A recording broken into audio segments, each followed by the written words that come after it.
How many people watching this video has no doubt about themselves? If someone said yes to this, then it is clear that his mind is not working properly. This doubt is related to what?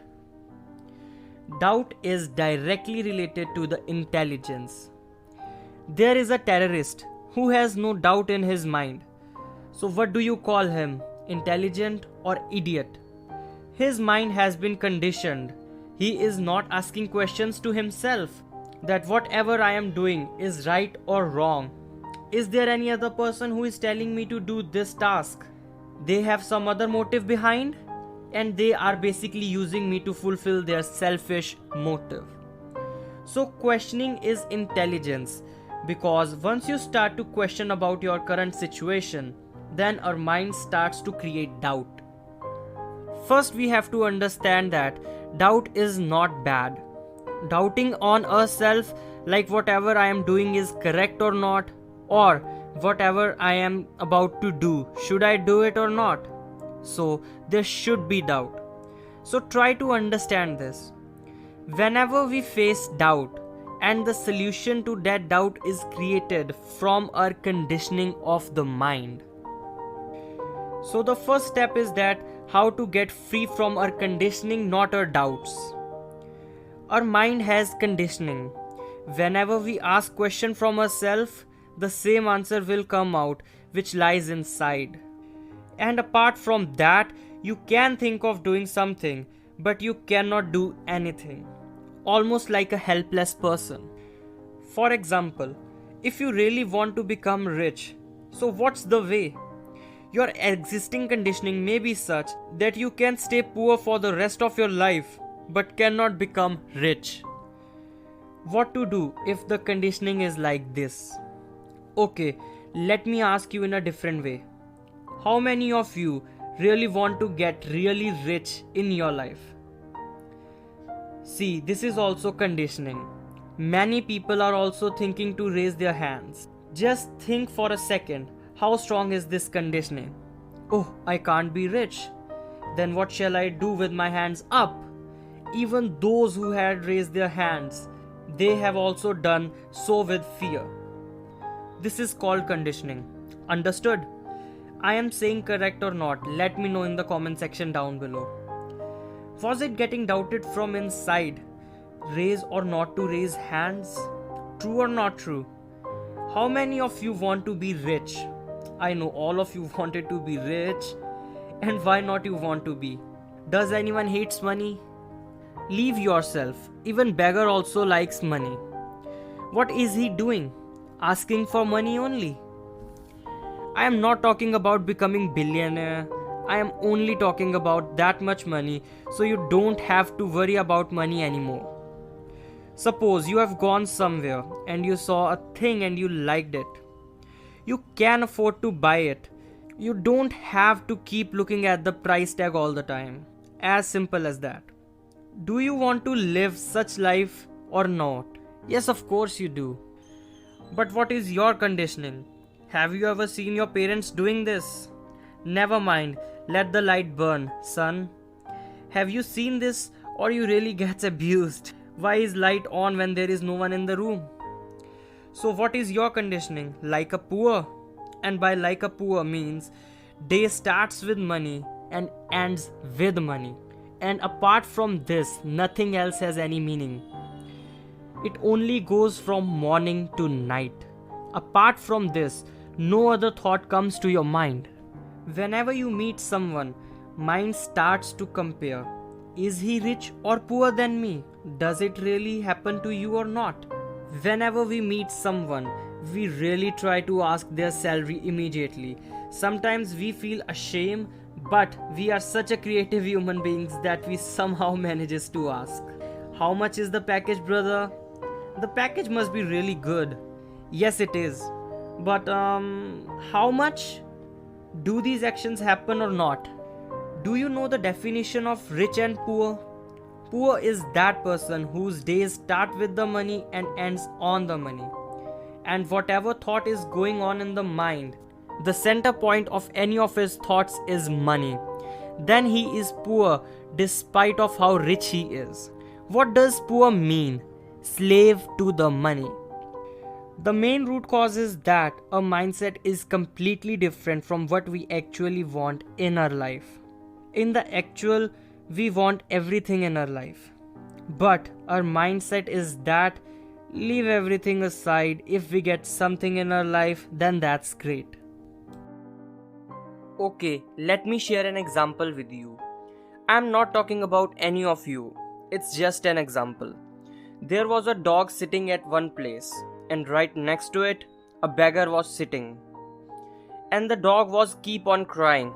After a couple of days, a man was passing through them and suddenly stopped and asked beggar, "Why this dog is always keeps on crying?" And the beggar replied that the dog is sitting on a small sharp object.